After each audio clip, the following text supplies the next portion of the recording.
2024 Malayalam cinema ಇಂಡಸ್ಟ್ರಿಗೆ ಒಂದು ರೀತಿಯ ಗೋಲ್ಡನ್ ಇಯರ್ ಅಂತ ಹೇಳಿದ್ರೆ ತಪ್ಪಾಗಲ್ಲ. ಯಾಕಂದ್ರೆ 2024ರಲ್ಲಿ ಮಲಯಾಳಂ ಸಿನಿಮಾ ಇಂಡಸ್ಟ್ರಿಯಿಂದ ಸಾಕಷ್ಟು ಹಿಟ್ ಸಿನಿಮಾಗಳು ಬಂದಿವೆ. ಅದೇ ಹುಮ್ಮಸ್ಸಿನೊಂದಿಗೆ 2025ಕ್ಕೆ ಕಾಲಿಟ್ಟ ಮಲಯಾಳಂ ಸಿನಿಮಾ ಇಂಡಸ್ಟ್ರಿ ವರ್ಷದ ಆರಂಭದಲ್ಲೇ ಅನೇಕ ಹಿಟ್ ಚಿತ್ರಗಳನ್ನು ನೀಡಿದೆ.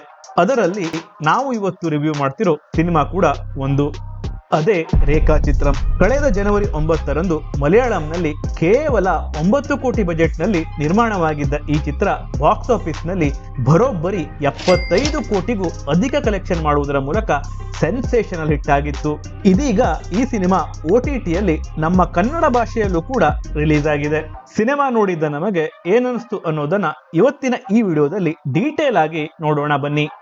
ಈ ಚಿತ್ರದಲ್ಲಿ ಆಸಿಫ್ ಅಲಿ ಹಾಗೂ ಅನಸ್ವರ ರಾಜನ್ ಅವರು ಲೀಡ್ ರೋಲ್ ನಲ್ಲಿ ಆಕ್ಟ್ ಮಾಡಿದ್ದಾರೆ. ಆಸಿಫ್ ಅಲಿ ಅವರು ವಿವೇಕ್ ಗೋಪಿನಾಥ್ ಅನ್ನೋ ಒಂದು ಪೊಲೀಸ್ ಕ್ಯಾರೆಕ್ಟರ್ ನ ಪ್ಲೇ ಮಾಡಿದ್ದಾರೆ. ಇನ್ನು ಚಿತ್ರದ ಕಥೆಯ ವಿಷಯಕ್ಕೆ ಬರೋದಾದ್ರೆ, ಆನ್ಲೈನ್ ನಲ್ಲಿ ರಮ್ಮಿ ಆಡಿ ಸಸ್ಪೆಂಡ್ ಆಗಿದ್ದ ನಮ್ಮ ಹೀರೋ ವಾಪಸ್ ಡ್ಯೂಟಿಗೆ ಹಾಜರಾಗ್ತಾನೆ. ಆದ್ರೆ ಅದೇ ಟೈಮ್ ನಲ್ಲಿ ಒಬ್ಬ ವ್ಯಕ್ತಿ 40 ವರ್ಷಗಳ ಹಿಂದೆ ಹೂತು ಹಾಕಿದ್ದ ಡೆಡ್ ಬಾಡಿ ಇರೋ ಜಾಗದಲ್ಲಿ ಸೂಸೈಡ್ ಮಾಡ್ಕೊಳ್ತಾನೆ. ಅದನ್ನ ವಿಡಿಯೋ ಮಾಡಿ ತನ್ನ ಸಾವಿಗೆ ಕಾರಣ ಕೂಡ ತಿಳಿಸ್ತಾನೆ. ಹಾಗಾದ್ರೆ ಅಲ್ಲಿ ಸಿಕ್ಕಂತ ಡೆಡ್ ಬಾಡಿ ಆದ್ರೂ ಯಾರ್ದು? ಸೂಸೈಡ್ ಮಾಡಿಕೊಂಡ ವ್ಯಕ್ತಿಗೂ ಹಾಗೂ ಡೆಡ್ ಬಾಡಿಗೂ ಏನು ಸಂಬಂಧ? 40 ವರ್ಷಗಳ ಹಳೆ ಮರ್ಡರ್ನ ಕೇವಲ ಒಂದು ಸ್ಕೆಲಿಟನ್ ನ ಸುಳಿವನ್ನು ಇಟ್ಟುಕೊಂಡು ಹೀರೋ ವಿವೇಕ್ ಗೋಪಿನಾಥ್ ಯಾವ ರೀತಿ ಸಾಲ್ವ್ ಮಾಡ್ತಾನೆ ಅನ್ನೋದು ಈ ಚಿತ್ರದ ಇಂಟ್ರೆಸ್ಟಿಂಗ್ ಕತೆ. ಸಿನಿಮಾದಲ್ಲಿನ ಇನ್ವೆಸ್ಟಿಗೇಷನ್ ಎಪಿಸೋಡ್ಗಳನ್ನ ತುಂಬಾ ಚೆನ್ನಾಗಿ ತೋರಿಸಿದ್ದಾರೆ. ಸಿನಿಮಾ ಸ್ಟಾರ್ಟ್ ಆದ 10 ನಿಮಿಷದಲ್ಲೇ ಸಿನಿಮಾದ ಮೇನ್ ಪ್ಲಾಟ್ ಹಾಗೂ ಇನ್ವೆಸ್ಟಿಗೇಷನ್ ಸೀನ್ಗಳು ಸ್ಟಾರ್ಟ್ ಆಗೋದ್ರಿಂದ ನಿಮ್ಮನ್ನ ಬೇಗನೆ ಕಥೆಯೊಳಗೆ ಇನ್ವಾಲ್ವ್ ಮಾಡಿಬಿಡುತ್ತೆ. ಇದು ಈ ಸಿನಿಮಾದ ಮೇಜರ್ ಪ್ಲಸ್ ಪಾಯಿಂಟ್. 40 ವರ್ಷಗಳ ಹಿಂದೆ ನಡೆದ ಫ್ಲಾಶ್ ಬ್ಯಾಕ್ ನ ಹಾಗೂ ಪ್ರೆಸೆಂಟ್ ಟೈಮ್ ಲೈನ್ ಕಥೆಯನ್ನ ಎರಡನ್ನೂ ತೋರಿಸಿರೋ ರೀತಿ ತುಂಬಾ ಚೆನ್ನಾಗಿದೆ. ಸ್ಕ್ರೀನ್ ಪ್ಲೇ ತುಂಬಾ ಟೈಟ್ ಆಗಿರೋದ್ರಿಂದ ಈ ಸಿನಿಮಾ ಎಲ್ಲೂ ಕೂಡ ನಿಮಗೆ ಬೋರ್ ಬರ್ಸಲ್ಲ. ಮುಜೀಬ್ ಮಜೀದ್ ಅವರ ಬ್ಯಾಕ್ ಗ್ರೌಂಡ್ ಸ್ಕೋರ್ ಅನ್ನ ನಾವು ಸ್ಪೆಷಲ್ ಆಗಿ ಮೆನ್ಷನ್ ಮಾಡಲೇಬೇಕು. ಅವರು ಕೊಟ್ಟಂತ BGMಗಳು ಈ ಚಿತ್ರದ ಕಥೆನ ಮತ್ತು ಸೀನ್ಸ್ ಗಳನ್ನ ತುಂಬಾ ಚೆನ್ನಾಗಿ ಕಾಂಪ್ಲಿಮೆಂಟ್ ಮಾಡುತ್ತೆ. ಸೊ ಇದರಿಂದಾಗಿ ಎವರೇಜ್ ಅನ್ಸೋ ಕೆಲವು ಸೀನ್ಗಳು ಸಹ ಇಂಟ್ರೆಸ್ಟಿಂಗ್ ಅಂತ ಅನ್ಸುತ್ತೆ. ಇನ್ನು ಇದರ ಮೇಜರ್ ಪ್ಲಸ್ ಪಾಯಿಂಟ್ ಗಳಲ್ಲಿ ಮುಖ್ಯವಾದದ್ದು ಆಕ್ಟರ್ಸ್ ಗಳ ಪರ್ಫಾರ್ಮೆನ್ಸ್. ಆಸಿಫ್ ಅಲಿ ಅವರು ಪೊಲೀಸ್ ಪಾತ್ರದಲ್ಲಿ ತುಂಬಾ ಚೆನ್ನಾಗಿ ಆಕ್ಟ್ ಮಾಡಿದ್ದಾರೆ.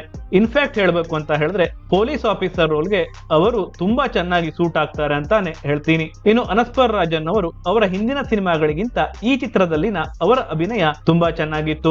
ಇವರು ಭವಿಷ್ಯದಲ್ಲಿ ಉತ್ತಮ ನಟಿಯಾಗೋದ್ರಲ್ಲಿ ಯಾವುದೇ ಡೌಟ್ ಇಲ್ಲ. ಇನ್ನು ಚಿತ್ರದಲ್ಲಿನ ಉಳಿದ ಕ್ಯಾರೆಕ್ಟರ್ಗಳು ಸಹ ತಮಗೆ ಕೊಟ್ಟಂತ ರೋಲ್ ನ ತುಂಬಾ ಚೆನ್ನಾಗಿ ನಿಭಾಯಿಸಿದ್ದಾರೆ. ನೆಗೆಟಿವ್ಗಳ ವಿಷಯಕ್ಕೆ ಬರೋದಾದ್ರೆ, ಪಾಯಿಂಟ್ ಮಾಡಿ ಹೇಳುವಂತಹ ನೆಗೆಟಿವ್ಗಳು ಹೆಚ್ಚಾಗಿ ಏನೂ ಇಲ್ಲ. ನಿಟ್ ಪಿಕಿಂಗ್ ಮಾಡಿ ಹೇಳೋದಾದ್ರೆ, ಫ್ಲಾಶ್ ಬ್ಯಾಕ್ ನ ಎಪಿಸೋಡ್ ಸ್ವಲ್ಪ ಲ್ಯಾಗ್ ಆಯ್ತು ಅಂತ ಅನಿಸ್ತು.